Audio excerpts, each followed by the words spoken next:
My name is Allison Grinter Allen. I'm a criminal defense attorney. I like Progress Texas because it is very difficult to get straightforward information about Texas politics, specifically the statewide things that we need to know about. And Progress Texas does not only that, but it gets straight to the point, in and out, real quick with the things that I need to know. And I feel, especially after this incredibly rancid legislature, that I have been briefed up on what hits and what failed and where the potholes are going to be in the coming couple of years. It's Tuesday, June 24, 2025, and this is the Progress Texas Daily Dispatch, rapid response on the breaking news stories Texas progressives need to know. I'm Chris Mosier. Just when we thought Governor Greg Abbott might be just a little bit, for lack of a better term, cool in his veto of Lieutenant Governor Dan Patrick's THC ban, comes another veto he'd maybe hoped everyone had missed.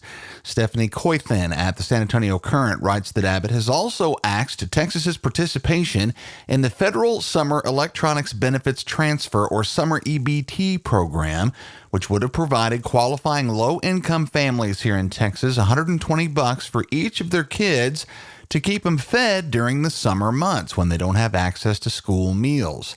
The $60 million budget measure was the only budget item that Governor Abbott vetoed, claiming uncertainty in future federal funding as an excuse, which, of course, means Donald Trump's big, beautiful bullshit bill, which indeed, if it passes as is, will likely threaten programs like Summer EBT. The governor figures, why wait to screw over millions of poor people when we can just do it right now?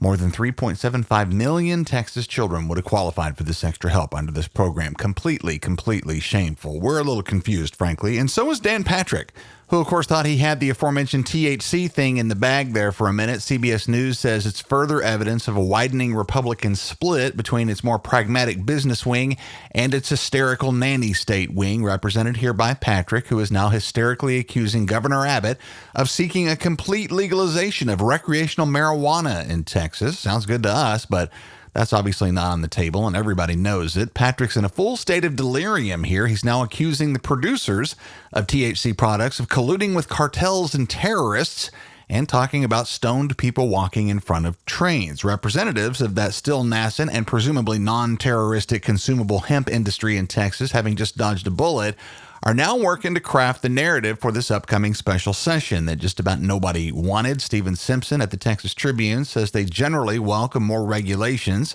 including age limits and enhanced product testing, but they're warning against excessive government control. Governor Abbott has suggested regulating THC products similarly to alcohol, barring sales to minors, requiring testing, allowing local bans, and boosting enforcement funding. While there's a variety in the ideas on regulation, there's general agreement across the hemp industry that the legal purchase age should be raised to 21.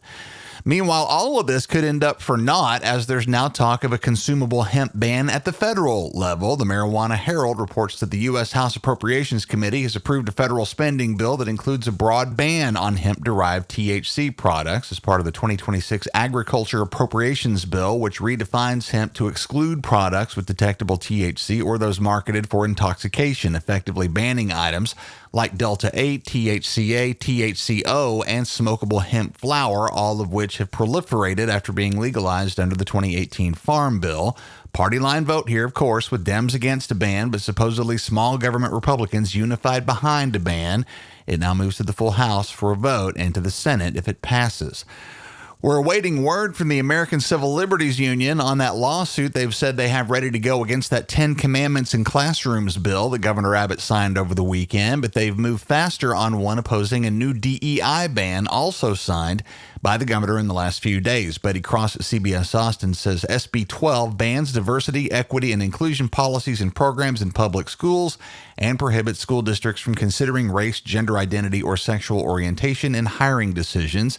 Brian Klosterbor, senior staff attorney at the ACLU of Texas, says, quote, "This ban on education harms Texas schools by shutting down important discussions and programs that mention race, ethnicity, gender identity, and sexual orientation. We're taking legal action to challenge this discriminatory law and reaffirm that all students should have access to a safe, inclusive education that prepares them for their futures in our diverse state, no exceptions," unquote. While Emily Witt with the Texas Freedom Network, weighs in that her org, quote, sees this bill as being incredibly harmful to our students because they should be able to have a place of learning that comes from truth and inclusivity, unquote.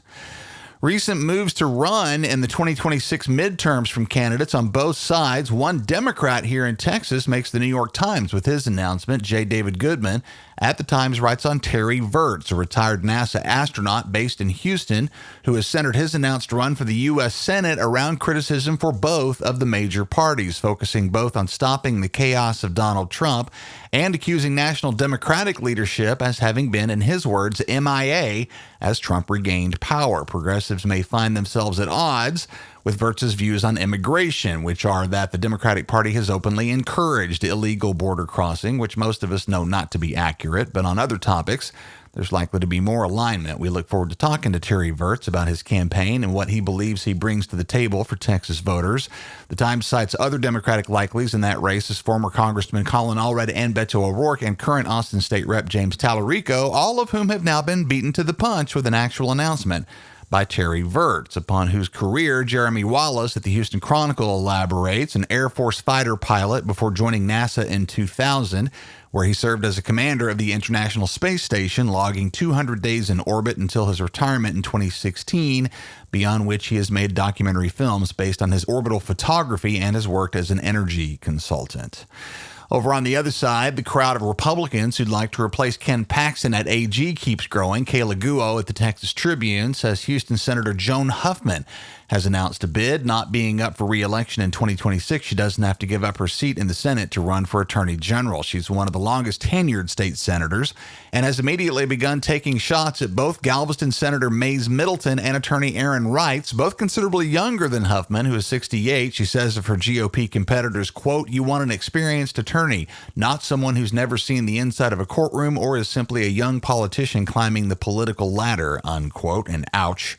Expect considerable and frankly enjoyable inside ugly from the GOP side over the coming months. By the way, coming out of last weekend, between Trump's Iran attack and Abbott's THC ban veto, we're in danger of letting some major stuff go flying down the memory hole. Let's remind ourselves and our fellow progressives that we've just seen the biggest mass protest in American history, and it was against Donald Trump. We've just seen a targeted political assassination in Minnesota, allegedly perpetrated by a MAGA religious nut. We continue to see people, including American citizens, being targeted and kidnapped on American streets by militarized and masked thugs, supposedly under federal authority, but who the hell knows. And that aforementioned Trump spending bill in the process right now that'll transfer over $1 trillion from working Americans to the richest Americans and allow Donald Trump to act with legal impunity. There is a lot at play right now, and we got to continue to play it all. Not an easy task. As we wrap up, a minor correction from yesterday coming out of that insane news weekend. I missed that Vermont Senator Bernie Sanders missed one of his 3 Texas tour stops, the one early Sunday in Amarillo, as the senator was called back to D.C. in relation to the developing situation in Iran. But both Congressman Greg Casar and Beto O'Rourke made it and addressed a great big crowd. Video from KFDA TV in Amarillo is linked in the show notes. Bernie did make it back to Texas for the 3rd and final stop Sunday night in Fort Worth. Our mission at Progress Texas is to counter the conservative disinformation machine, which is funded by oil and tech billionaires and religious right-wing activist groups, all while fact-based independent media outlets increasingly face threats to their funding. While access to those outlets is frequently free, as it is here at Progress Texas, it takes listener support to keep fact-based independent media going. If you've come to appreciate what we do at Progress Texas, now more than ever, we could use your support as a monthly contributor, and no amount is too small. Go to progresstexas.org/donate. Thanks to Martha Hubel, Will Judy, and Maria Jimenez, all of whom are on the team. We appreciate all of you very much. That's the Progress Texas Daily Dispatch for this Tuesday, June 24th, 2025. Links to all these original stories can be found in our show notes. Progress Texas is a nonprofit rapid response media organization promoting progressive messages and actions. While campaigns come and go, we're the permanent home for progressive media and action in the Lone Star State. I'm Chris Mosier. Thanks so much for listening. Have a great day. We'll see you again tomorrow morning.